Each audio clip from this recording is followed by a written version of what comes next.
आज रात्री 2 वाजता लोकनेते निलेश लंके साहेब यांचं पारगाव सुद्रिक या गावामध्ये 200 ते 300 कार्यकर्त्यांसह या ठिकाणी आगमन झालं.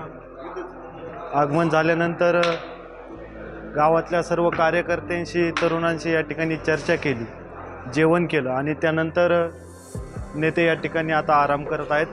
खरं तर कोणालाही अपेक्षा नव्हती की खासदारकीचा हा असलेला उमेदवार आमच्यासोबत या मंदिरामध्ये या जमिनीवरती झोपेल अशी कुणी अपेक्षा केली नव्हती. कारण आपण पाहतो की आजकालच्या आमदार खासदारांना कुठेही गेलं तरी त्यांना मोठ्या मोठ्या AC रूम लागतात, मोठ्या मोठ्या गाद्या लागतात. कोणत्याही गावामध्ये गेलं तर त्यांच्या कार्यकर्त्यांच्या AC रूम त्यांच्यासाठी तयार असतात.